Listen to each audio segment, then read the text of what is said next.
بس جاي نشاهده في التشكيل. راح نتحدث تشاهد الحضور يعني امام فريق الزوراء المركز الحادي عشر نفط ميسان برصيد 23 نقطة يقع في مباراة منتظرة بهدفين لا شيء على حساب النفط.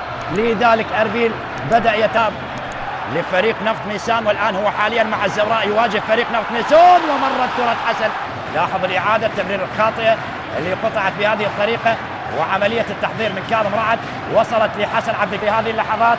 ويبدأ المباراة والاشتياوي داخل منطقة الجزاء، ولكن الحارس نقلت مباراة الكهرباء ونفط ميسان إلى ملعب الكوت. هنا المحاولة حسن عبد الكريم، الله الله، هذه الطريقة حسن عبد الكريم حاول أن يركنها على القائم الأيمن أو الزاوية اليمنى لحارس المرمى حسن نجم، لكن كرة حسن عبد الكريم ابتعدت عن مرمى حارس المرمى لنفط ميسان حسن نجم اللي دائما ما يكون نجم في مباراة. حسن امام 4 مدافعين لنفط ميسان، حسن عبد الكريم يحاول ان يمرر ولكن مرت الشرطة الجوية الطلبة كلها تصاب. يلعبها لسجاد داخل منطقة الجزاء بعيدة هناك على الطرف الايمن. اصبحت محاولة الزوراء، علي يحاول الارتقاء من امامه، تبعد علي.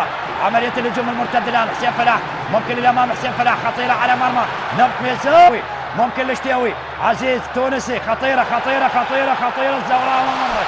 منذ ذلك الحين والزوراء لم يصل إلى منصات التتويج. خطفها علي يوسف داخل منطقة الجزاء، لكن مباشرة لصالح نفط ميسان داخل منطقة الجزاء، خطيرة على مرمى الزوراء وصلت لجلال.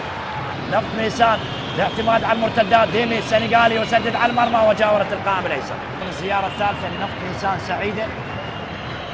لاحظ حسين مطر لاعب المدافع المتقدم.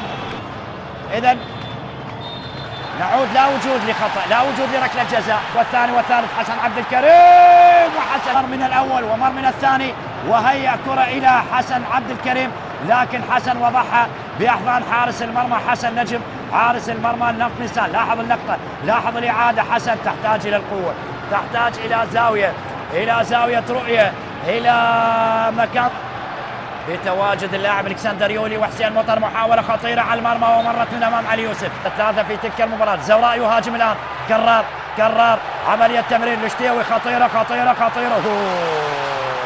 عزيز النوارس يضيع فرصة للزوراء. الاشتيوي داخل منطقة الجزاء سدد بهذه الطريقة، لكن حسن دائما يكون تمركزه جيد حارس المرمى لفريق نفط ميسان. غير الجهة البعيدة لكن ضاعت على علي، يحاول أن يسدد علي، يحاول على المرمى علي وحسن نجم، والمحاولة تستمر، لكن حارس المرمى لم يحسن التصرف بهذه الكرة بعدما أحسن التصرف في كرتي حسن عبد الكريم وعزيز الاشتيوي. هذه المرة تفلت الكرة من حارس المرمى، يتابعها كاظم رعد، حاول أن يضعها في المرمى، لكن أيضا في اللحظة الأخيرة حسين مطر يحاصر مرمى نفط ميسان، محاولة تسديد على المرمى لكن بعيد. حسن عبد الكريم، الزوراء يقترب الزوراء، هنا التسديدة على المرمى، أبعد الحارس حسن، هنا عزيز الاشتيوي، مرت هنا الإعادة ومحاولة تسديدة حسن عبد الكريم، لكن حسن نجم حساني ممكن تتغير فيها المعطيات، تتغير فيها النتيجة. هنا المحاولة يفعلها نفط ميسان داخل منطقة الجزاء، وفي اللحظة الأخيرة على عملية الإبعاد تعود نفط ميسان.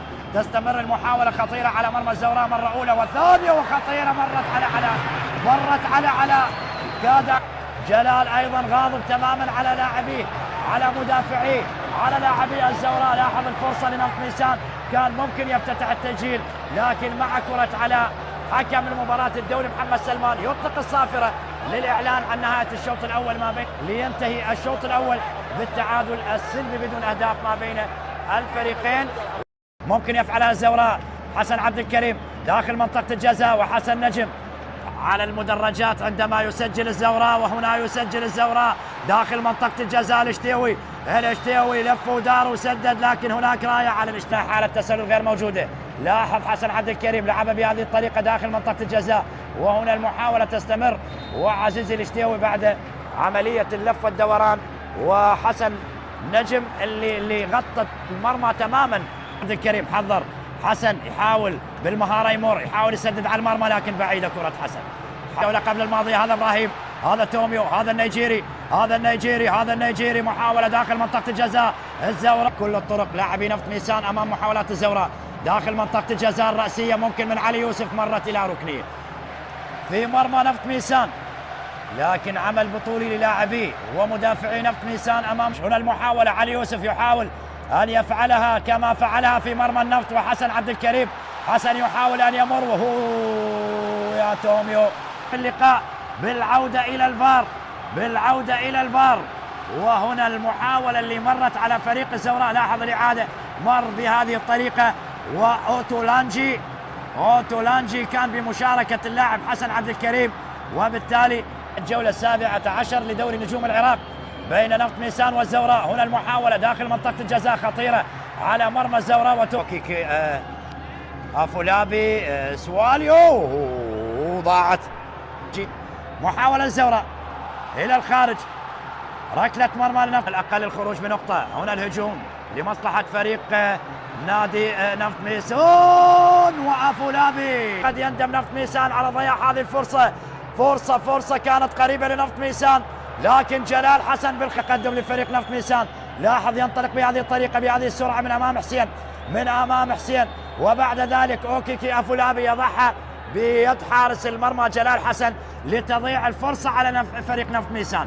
أوكيكي الترتيب لدوري نجوم العراق خلال هذا الموسم. هذا إبراهيم توميو، توميو يسدد لكن سهلة لحارس المرمى حسن نجم لنفط ميسان. هنا الإعادة، إبراهيم توميو اللي سدد على الزاوية اليسرى لحارس المرمى حسن نجم. نادي الزوراء كرار نبيل داخل منطقة الجزاء، لكن بعيدة وأقرب لحارة الجزاء ألكسندر يولي، وهنا حارس المرمى حسن نجم، وهنا ركلة جزاء. حكم المباراة الدولي محمد سلمان يشير إلى ركلة جزاء لصالح نادي الزوراء. لاحظ الإعادة، أخطأ في الأولى وأخطأ في الثانية حسن نجم حارس المرمى لنادي نفط ميسان، وبالتالي يكلف فريقه ركلة جزاء لصالح نادي الزوراء. لا واضحة يا حسن نجم، واضحة يا حسن نجم، واضح المسك من حسن نجم، لأنه حسن عبد الكريم ولا حسن نجم يتقدم. حسن عبد الكريم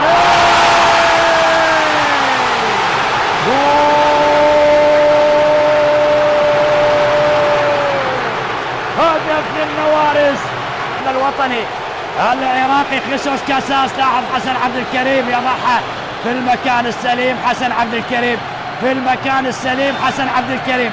هدف للنوارس، هدف للنوارس. يا ردة الفعل لإدارة الزوراء ولليث حسين. لاحظ حسن عبد الكريم يضع الحارس على اليسار والكرة على اليمين، والزوراء إلى الأمام. حسن المحاولة هنا التسديدة لكن سهلة للجلال. التقدم، النوارس حلقت ونفط ميسان يريدون العودة، والراسية مرت إلى خارج الملعب، مرت